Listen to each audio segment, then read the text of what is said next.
وہ ہم دیوبندیوں کے پیچھے لگ جاتا ہے، اس لیے بڑا افسوس ہوتا ہے، اسے ہم سے فرصت نہیں ملتی، ہر وقت وہ ہمارے پیچھے لگا رہتا ہے۔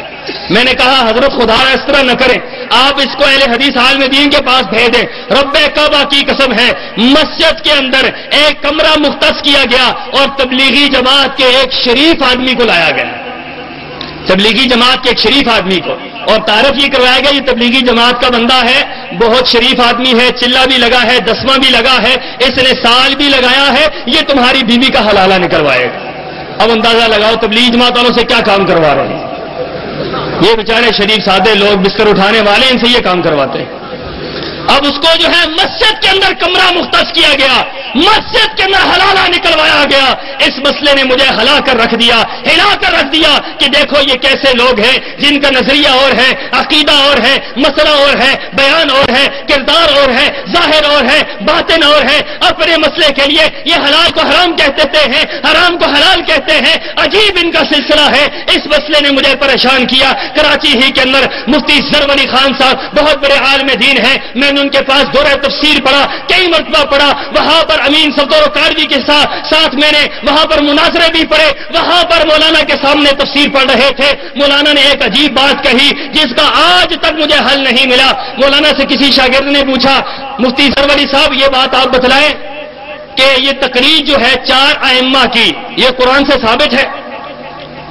4 ائمہ کی تقریر قرآن سے ثابت ہے؟ انہوں نے کہا ہاں قرآن سے ثابت ہے، میں قرآن سے ثابت کرتا ہوں۔ اب ہم رہ گئے، کل میں ہماری چلنی شروع ہوگی کہ اب وہ آیت نوٹ کریں جس سے 4 اماموں کی تقلید ثابت ہوتی ہے۔ انہوں نے کہا نوٹ کرو آیت، قرآن کی آیت انہوں نے پڑھی، اولا لک فاولا ثم اولا لک فاولا، کہنے لگے پہلے اولا سے مراد حنفی، دوسرے سے شافی، تیسرے سے مالکی، چوتھی سے حنبلی، لو 4 اولا لک ہیں، چاروں ائمہ کے مذاہب کو میں نے قرآن سے ثابت کر دیا۔ اٹھ کر کھڑا ہو گیا۔ مفتی صاحب کے ہاں سوال کی ممانعت آپ کو پتا ہونا چاہیے، تجربہ کر کے دیکھ لیں، ان حضرات کے ہاں سوال کی اجازت نہیں ہوتی۔ ہمارے ہاں آپ سوال کر سکتے ہیں لیکن ان کے ہاں سوالوں کی اجازت نہیں ہوتی، جو سوال کرے اس کو گستاخی کہتے ہیں۔ میں کھڑا ہو گیا، میں نے کہا حضرت یہ کیا کہتے؟ بیٹھ جاؤ، جو میں نے بیان کر دیا وہی تھا، مجھے سوال نہیں کرنے دیا۔ میں حیران ہو گیا، میں نے کہا یہ دیکھو قرآن کو کس طرح بدلتے ہیں، یحرفون الکلم عن مواضعہ، ہم سنتے تھے یہودی اللہ کی آیات کو بدلا کرتے تھے، ہم سنتے تھے عیسائی اللہ کی آیات کو بدلتے تھے، ہم نے آج دیکھا لوگ اپنے آپ کو مسلمان کہتے ہوئے قرآن کی آیات کو بدل رہے ہیں۔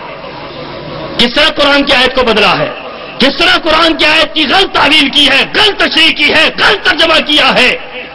اسی انداز سے ایک اور مسئلہ پیش ہوا، تحقیق کر رہا ہوں، بخاری شریف پڑھ رہے ہیں، بخاری کے اندر حدیث موجود ہے جو شخص اپنے بچے کو اٹھا کر نماز پڑھے اس کی نماز ہو جاتی ہے، اس کی نماز ہو جاتی ہے۔ حضرت ابی امامہ کو اٹھا کر رسول اللہ صلی اللہ علیہ وسلم نے نماز پڑھی، اپنی نمازی کو اٹھا کر نماز ہو جاتی ہے۔ یہ اہل حدیث پر اعتراض کرتے ہیں، یہ حدیث پیش کر کے اہل حدیث پر اعتراض کرتے ہیں لوگ، کہتے ہیں اہل حدیث جب حدیث کو مانتے ہیں تو پھر بچوں کو اٹھا کر نماز پڑھیں۔ اور ان کا عجیب مسلک ہے، فتاوی عالمگیری کے اندر، در مختار کے اندر، رد المختار کے اندر میں نے یہ مسئلہ پڑھا، وہاں پر لکھا ہوا تھا کوئی آدمی اپنے بچے کو اٹھا کر نماز پڑھے اس کی نماز نہیں ہوتی۔ مجھے یہ بتاؤ اللہ کے رسول کی نماز ہوئی ہے یا نہیں ہوئی؟ نبی پاک بچہ اٹھا کر نماز پڑھ رہے ہیں، یہ کہتے ہیں نماز نہیں ہوتی۔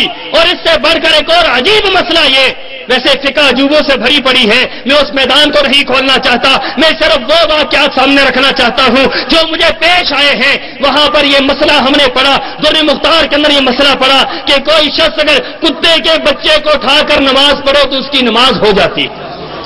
حیرانگی کی بات، اپنے بچے کو اٹھا کر پڑھو نماز نہیں ہوتی، کتے کے بچے کو اٹھا کر پڑھو نماز ہو جاتی ہے۔ عجیب محبت ہے کتوں سے، عجیب محبت ہے۔ اور ساتھ باقاعدہ آداب لکھے ہیں، آداب، علماء موجود ہیں، پوچھیں ان سے کہ باقاعدہ کتے کو اٹھانے کے آداب لکھے ہیں۔ انہوں نے کہا جب کتے کو اٹھا کر نماز پڑھو تو اس کا منہ باندھ لو، منہ باندھ کر نماز پڑھو۔ میں نے کہا حضرت منہ کیوں باندھنے کا حکم ہے؟ کہنے لگے منہ اس لیے باندھنے کا حکم ہے کہ کتے کو منہ چاٹنے کی عادت ہے، نماز میں کا یہی کام نہ شروع کر دے، لہذا منہ اس کا باندھ لو۔ اب عجیب حیرانگی کی بات، اس مسئلے کو اٹھا کر پھرتے رہے، ائمہ کی شرائط جو انہوں نے بتلائی ہیں اس کو اٹھا کر پھرتے رہے، بے شمار مسائل ایسے تھے جن کو لے کر پھرتے رہے۔ پھر عقیدے کی بات آتی ہے، عقیدہ جاؤ ان کی کتابوں کے اندر دیکھو،